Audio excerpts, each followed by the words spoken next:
You're listening to PetLifeRadio.com.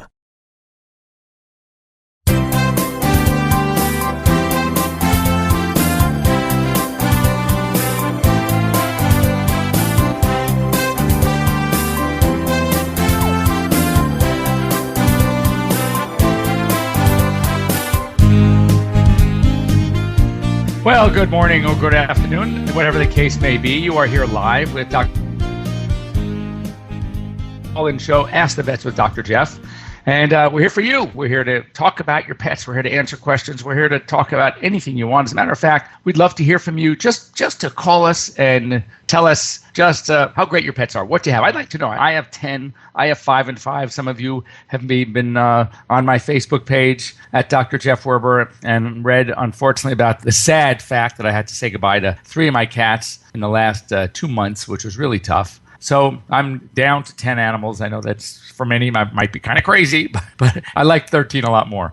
I want to hear what you have. We're here to talk about pets. I always have an agenda. I'm always talking about something because I know so many of you are afraid to call in. It's so easy. 877-385-8882. Once again, 877-385-8882. Just pick up the phone, give us a call, and we can talk about your pets. Also, you can easily just log on to Pet Life Radio, click on the Ask the Vets with Dr. Jeff tab, and join in on the conversation. When you get to that page, you'll see a nice box, and it says join the conversation. We'd love to have you join in. And lastly, you can just send me a quick email to drjeff, that's Dr. Jeff, at PetLifeRadio.com. And our wonderful producer, Mark, will send that email directly to me live on air, and we can talk about whatever question you want to talk about. Or it doesn't have to be a question. It could just be a comment. It could be something about your pets, because you know why we're here? We're here because we love our animals. So I'm sitting here 9 a.m. in Southern California, beautiful Southern California, talking to Mark, our producer, who's based in South Florida. I know it's gorgeous there. I hope wherever you're listening, it's beautiful. I know that they're expecting some more not so great weather in the Northeast. So we could talk about that too, pets in cold weather. That's a great topic. And of course, we're here because with the help of our sponsors, Prosense Pet Products. These are over-the-counter products available to the masses, but basically veterinary quality. So if having pets is a little difficult for you financially, go into a Walmart, go into a Target, buy some Prosense. And of course, Kong. Kong are great toys. In fact, anyone who sends us an email, anyone who calls in live on air, or an email that we read on air, we will send you out a free Prosense and Kong toy. And they're sitting, I have them here, guys. They're waiting to go out. We need you to call in. We need you to join in the conversation. We just need you to talk with us. Anyway, before we were at a couple of conferences. I got another one coming up actually next week, right after my show. Next Sunday, I'm leaving for Las Vegas for the Western Veterinary Conference, which is a biggie, where we just got back from Orlando, which is the North American Veterinary Conference and the Western Veterinary Conference, probably the largest veterinary conference on the planet. We're talking, all said and done, between the veterinarians, the families, the exhibitors, the faculty. I mean, we're looking over 16,000, almost 17,000 people, which for the veterinary industry that's quite a lot. We're not huge. I mean, certainly it's no CES, Computer Electronics Show. It's no GDC, the Game Developers Conference. But for a professional conference, it's a good size. So heading to WVC, Western Veterinary Conference, and I'm looking forward to it. It's a great way. There's so much to learn. And what's so amazing to me is, and we've talked about this before, that when it comes to medicine, it is believed that every 5 years, half of what we knew to be as gospel becomes obsolete. So when you think about when you're out of school for quite a while, as I have been over 30 years, what happens is, I look at old textbooks and I kind of glance at them today. It's like, oh my God, that drug isn't even in existence anymore. And here we are. That was the drug. We got a culture back last week on a dog who had it's like a MRSA. It's a methicillin-resistant staph infection. And one of the medications that was on the list that we could use is something that, I haven't used in 10 years. And yet and maybe that's why. Maybe that's why it was effective, because it hasn't been in use, that the particular organisms have not had a chance to build the resistance to it, and it was still effective. So there I was. I had to go order a medication to have in the hospital that, God, I haven't seen in a long time.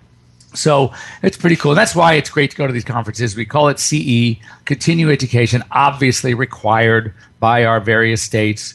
But it's good because it's a great way to share ideas. I always joke, the best way to learn new things is to hire a young associate, because what they are learning and what they have just learned is within that quote unquote 5 years, the stuff that they know is not obsolete. Stuff that I learned a zillion years ago is clearly obsolete. So in keeping with what I like to do is we're just covering organ systems. We're covering problems that many of you may not even know are problems. But when you hear it, I'm hoping that you're going to say to yourself, oh my God, my dog had that, my cat had that. And what I want to try to do is give you a better understanding of some of the disease processes. And more importantly, you are going to be faced when you are encountering these problems with your pets. You'll see your veterinarian and you are going to be faced with some decisions to make. Be they what tests, how do I approach the case? And let's face it, the cost of care has gotten very expensive. So my goal here is to try to help you, along with your veterinarian, develop a game plan, because I don't like the approach where you see a problem and then you run every test in the book today because you have to rule everything out today. It's that you save that stuff for the emergencies. When you have an emergent problem and time is not on your side, then yes, sometimes you have to take that approach. But most of the time, we're having issues that have been going on for a while, and there's a certain chronicity. And then you finally go to your doc and you talk about the history. And how long has it been there? Well, I've noticed for the last several weeks. Well, darn it, if it's been going on for several weeks, another day or 2 or 3 is not going to make a difference. So what you do is you start based on the history, based on the physical. We have a starting point. And we are going to order up the tests that most likely fit this problem to help us make a diagnosis. And then if those tests all pan without giving us an answer, then we can move on to the next set of tests. But we don't want to test for that bizarre, esoteric condition, disease that one might see once in a 35-year practice career and test your dog for it today. So anyway, here we are. We've been talking about eyes over the last several weeks. And speaking of emergencies, and often this is considered by some an emergency. Certainly to you it is, but any qualified, experienced veterinarian is going to look at this and say, no, ma'am, this is not an emergency. And we've been talking about cherry eye, the prolapsed gland of the third eyelid. And we talked about the breeds that we see it in the Cocker Spaniels, the Lhasa, the Shih Tzu, the English Bulldog, the Rottweiler. I mean, of course, it can happen in any dog, but we see an increased predisposition in these breeds. And how it's something that pops up suddenly. I mean, literally, you go eat dinner and come back, and there it is. And how ugly it looks. It looks kind of weird. All of a sudden, you see this big, bright pink thing on the inside corner of the eye sticking out, one side, both sides. And it looks pretty weird. And certainly something that might cause you to panic a little bit. And we've learned some interesting things about this particular gland, and that is that it is a very reactive gland. It's a lymphoid-type tissue, so it reacts to whatever. We don't always know what it's reacting to, but also that it serves a function that we don't necessarily need, our pets don't need when they're young and healthy, but they do as they get older. And because of this newer knowledge, and I don't mean new yesterday, I mean new in the last 20 years, this gland functions to provide accessory tears when the dog's own tear glands are not functioning as well and need those tears. It changed how we treat this condition, because the condition back when I started practice was pretty easy surgery. Remove the gland. You just snip it off, cut it, a little suture, a little cautery, you're done, and the dog's going to do great. And it will. It's going to do great for a long time. If you have one of those dogs that had this condition, and as it reaches 8, 9, 10, and its own tear glands start to just dry out, they don't function as well, they're going to look to that prolapse gland and say, hey, we need you, buddy. And the prolapse gland isn't there anymore because it was taken away when that dog was a youngster. And now we have a condition called dry eye, which is much more challenging to treat than the excessive tearing or having that cherry eye there, that prolapse gland. So what we need to do, and the reason I mentioned before we signed off last week, is that one of my clients had a dog that had a cherry eye. It was at night. She panicked, took it to an emergency, and the emergency facility made 2 huge mistakes in my book. Number one, when many GPs like myself send a case to an emergency clinic, we want them to perform, which is necessary to stabilize that pet to get them through the night. And their job is not to treat and solve the problem. Their job is to stabilize. Let's take care of the emergent condition. and that's it. And then in the morning, if so, talk to your veterinarian, and then you develop a game plan. The veterinarian might say, no, I could see it. We need XYZ. We don't do that here. We're a general practice. You're at a specialty clinic, so why don't you keep the pet there and do those tests? Or your veterinarian say, okay, thank you very much. Have the owners pick up and bring the pet back here because I'm going to take over from here. That's kind of what I like to do. And my clients like that too, because they don't know these other doctors. They don't trust these doctors. So sure enough, it was a young doc. What got into him or her, I have no idea. But not only did they treat it, which means they did a surgery, which they didn't really need to do because, as I mentioned, it's not an emergency condition. But they actually did the wrong surgery. They removed the gland. Interestingly, and I was right, it is so well known nowadays, especially in the U.S. veterinary schools, that we do not remove that gland of the third eyelid when it prolapses. We actually tuck it down.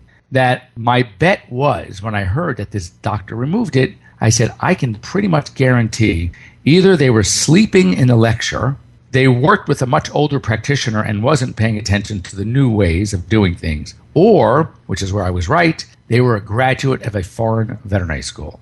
And sure enough, that was the case. So it's very interesting, but don't let anybody remove the prolapse gland of your dog's third eyelid if it prolapses, because that's not the way we treat them now. What we do is we tuck it in. It needs to stay there. It does serve as a function, the function of accessory tear production. It's lymphoid. It's reactive. It needs to be there. And then all our job is some sort of technique, and there are a number of them, to tuck it into the third eyelid itself. So it is no longer prolapsed. It's no longer visible. It's no longer causing a problem. It's no longer drying out because it's not being covered by tears every time the dog blinks. But we don't want to remove it. So you want to, kind of keep that in mind. Not an emergency. Don't remove it. Tuck it in. And there you have it. So moving on from Cherry Eye, which we are going to do right after our break, I realized, oh my God, this time goes so fast. Meanwhile, still want to hear from you. So give us a call back. Very easy, 877-385-8882. Join in on the conversation here on PetLifeRadio.com. Click on the Ask the Vets with Dr. Jeff tab, and you will be joining in. Just start typing away. Or once again, email me, drjeff@PetLifeRadio.com. Stay tuned. We'll be right back after the short break. We'll be right back, right after these messages. Stay tuned. I'm home. My hair looks cute. Now what? Bringing home a puppy or new dog is exciting, and he's depending on you to keep him in good health. Dogs need special care to keep them healthy as they grow throughout their entire life. Caring for their health is critical in all stages. With Prosense, it's simple and convenient to give your dog the care it needs with effective and quality products that treat, prevent, and provide essential daily vitamins and minerals. Prosense products are veterinary formulated and recommended to ensure the very best for your pet. Try Prosense today. Your dog will thank you for it. Pets love life. Love them back with Prosense. There's nothing more delicious and healthy than an old family recipe. And for over 50 years, our family's been creating them especially for your pets. Nutrisource Super Premium Pet Foods. Dog and cat food that's all natural, holistic, and organic. Nutrisource Pet Foods contain our patented Good for Life system for your pet's optimum health and well-being. So order now. Safe quality food made by our family for your furry family members. Go to NutrisourcePetFoods.com. From our family to yours, KLN Family Brands. It's DesignerPetSweaters.com. Hand-knitted designer sweaters for your precious pup or cool cat. Beautiful couture patterns for your pets, including custom-knitted formal wear, casual wear, yachting, and even sports-themed. Many designer pet sweaters include feathered tammy hats, top hats, and a lot of sparkle. Each sweater includes leg loops, front paw sleeves, and leash opening. Visit DesignerPetSweaters.com to order your four-legged fashions today. Your pets will stay warm for the winter and be runway ready. Large or small, we fit them all. DesignerPetSweaters.com. Calling all pet product manufacturers and pet experts. Let the public relations and marketing professionals at Whitegate PR get you featured in the news. I'm Dana Humphrey at Whitegate PR, and we have been specializing in pet product PR for over 10 years and can get your brand featured in the media, from TV to radio to print to blogs. You can find out more at www.whitegatepr.com. Hi, this is Marcy Davis and my service dog Whistle, and we're your hosts of Working Like Dogs on Pet Life Radio. Working Like Dogs is the show where you can learn everything you ever wanted to know about working animals or working dogs. Whether you're a member of a working dog team or you've just seen a working dog or animal out at the mall or the grocery store and you're curious about how these amazing animals work with their human partners, then Working Like Dogs is the show for you. Join us for the inside scoop at Working Like Dogs on PetLifeRadio.com. Let's talk pets Let's talk pets on Pet Life Radio. Pet Life Radio. PetLifeRadio.com.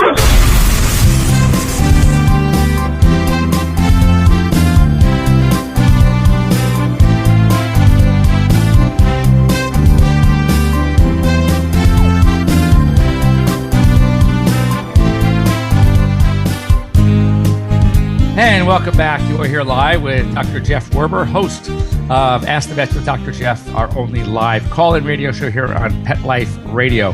And I still want to hear from you. I haven't heard anything. There's no way that people are listening right now or joining us online and have not had a problem with their pet's eyes. I refuse to believe it. So I know you have had. Give us a call. Give me a call. Let's talk about what the problem was, what was done, how are we doing. Again, we talked already about glaucoma. We're going to be coming up next. We're going to talk about cataracts. However, I wanted to just, we have to solve a little issue here when it comes to plain old vision. How many times have you heard that dogs, A, don't see well, dogs are colorblind? What is the reality? And are they colorblind? How well do they see? Well, it's interesting that dogs, as far as the senses, taste, smell, hearing, touch, and vision, probably one of their weakest is their sight. Unless they are one of those breeds that we call sight hounds. Those are the Salukis, the Borzois, the really lean kind of dogs. Even Afghans are sight hounds that actually have a pretty amazing sight. Most dogs rely more on their sense of smell, which is just hundreds of times better than ours. I often joke brownies or cakes that are wrapped in that clear cellophane, like fairy tale cakes or any of those. The joke is I would say to somebody, if you smelled the completely brownie or whatever that is in the cellophane and you put it up to your nose and you try to smell, would you smell anything? And the answer is no, there's nothing. A dog not only could smell through that clearly wrapped, sealed cellophane, it could probably tell you, if it could talk, of course, exactly what ingredients and how much of each was in the brownie. That is the difference when it comes to the scent. Now, when it comes to vision, however, we have receptors in our eyes and cones. And the cones are what really give us a lot of good detail, okay? Now, rods don't give us the detail, but rods are really cool for detecting things like movement. So, for example, here's the classic, that dogs need movement for hunting. They don't really need super great detail, which is why in low light situations, your own dog might even bark at you walking down the hallway because he hasn't really had a chance to pick up the scent yet, but he's looking at you and you are just a body. You don't have that clear face, that detail that he knows, the color of your skin. It's not until he normalizes for that second that he picks up who you are. So dogs have more rods than cones. They can see color, but they don't see the detail. So a red versus a burgundy, a little bit of a purple, a mauve, to them, it's all pretty much the same. Now, could they tell the difference between red and blue? Yes, they can. So there's certain colors at the spectrums and the detail between the different shades that they don't decipher as well as we, but they could still see colors. So if you, for example, I'm sure you've seen a pinstripe suit before. So let's say we're talking a navy pinstripe suit, and let's say the stripes are like a gray, light gray, okay? A nice gentleman's suit. Well, if you look at that, all they would see pretty much is the navy, the one color, it looks solid. But if one of those stripes happened to move, they would sense that in a split second. So the difference is they have a great ability to detect motion, change in position, but they don't have a great ability to actually see the fine detail of those skinny stripes in against that navy blue color. So hopefully that'll give you a better understanding of where they come from and why they are so good at doing what they do, i.e. the hunting. They need to see that movement. So Anyway, rods versus cones. Dogs have more rods than cones. We have more cones than rods. So our detail, fine detail, is better than theirs. Their ability to detect change in motion is way better than ours. So let's talk for a second about cataracts. What is a cataract? And a cataract is basically it's a thickening, it's a material that accumulates. It's whatever the accumulation could be many things, actually inside the lens of a dog. Now, where does a lens sit? If you looked at our eye, a dog's eye, you see what's called the iris. The iris is the colored portion of the eye. And it also, between the iris and the lens, separates the front portion of the eye from the back portion of the eye, which is also the separation of the aqueous and the vitreous, which are the different substances inside the eye itself, the eyeball itself. You have the anterior chamber, you have the posterior chamber, separated by the lens, which sits just behind the iris. So, what happens in low light situations? Well, in low light situations, the iris retracts back, thus the opening, the pupil enlarges to allow more light going through this lens, and then hits the retina, which is the actual nerve receptors in the back of the eye, transmitting information through the optic nerve to the brain, and what is visualized is now processed. In highlight situations, in a dog, you could see this pupil become very small, constricting. In cats, it becomes slit-like. In goats, it becomes square. And it's blocking off the light because there's too much light coming in, making the opening smaller, etc. But the key here, if you notice, is that information, that light, that vision, that field has to go through the lens. So what happens when the lens itself is either thickened, is no longer see-through, it has deposits in it, and now the light can't get through. So what's going on is, in essence, the visual field is affected, sometimes dramatically, completely, in which case it's not that the retina is not working. The nerves are working fine. The retina is working fine. The pupil is working fine, potentially, but what's not getting through is the light. So what is supposed to go through? So consequently, oftentimes dogs with cataracts, the body thinks the reason it's not seeing is because there's not enough information coming through, so the pupils will basically just widen, all right?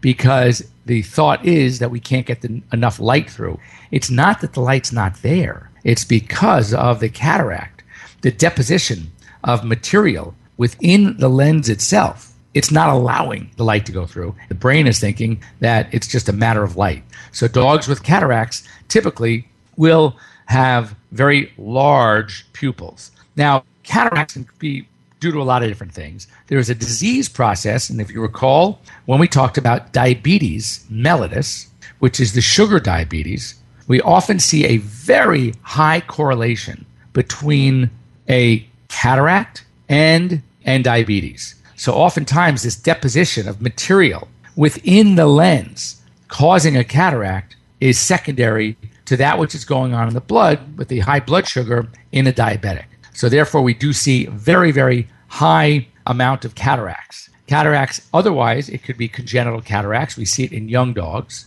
It could be related to age. As a matter of fact, we need to talk about another age-related problem, which in essence is considered pre-cataractus, meaning if it kept going, if it kept progressing, it would ultimately turn into a cataract. And we call that lenticular or nuclear sclerosis. And I know that everybody out there listening who has an older pet knows what this is. You may not know the name for it, but you know it. And that is where the pupil itself, instead of being black, looks kind of bluish grayish. And when that happens, that's because the change, it's an age change associated with the lens capsule itself. And though it's not really officially a cataract, it's a pre-cataractus condition. And I always joke to a client, I say, oh my God, is my dog going to go blind? I said, no. It's going to turn into a cataract if your dog lives to about 40. But unfortunately, that ain't happening. So if a dog, very, very common, older dogs, they can still see. If I do my ocular fundic exam looking at the back of the eye with a dog with the lenticular sclerosis, I can still see everything. Now, in low light situations, they might have a more difficult time because of the grayish nature. The light going through is going to be impeded somewhat, so it will seem a little more difficult for them to see in low light. But the truth is, they're not going blind. It's very common. And when we get to next week, because we are out of time, which is the story of my life, we will talk about some of the conditions, the treatments that we can do for cataracts and to maybe guide you. And if any of you listening have had animals with severe cataracts or even lenticular sclerosis, I'm giving you a 1 week notice in advance. You're going to give me a call at 877-385-8882. Send me an email this week to Dr. Jeff, that's drjeff @petliferadio.com, or be prepared to join in on our conversation. Anyway, thanks for joining me this week. Have a great week. Once again, thanks to our sponsors, Prosense and Kong. And we will be here next Sunday morning or afternoon, 9 o'clock Western time out in the Pacific by me, and noon out east. We'll see you then. Have a good week. Let's Talk Pets, every week on demand, only on PetLifeRadio.com.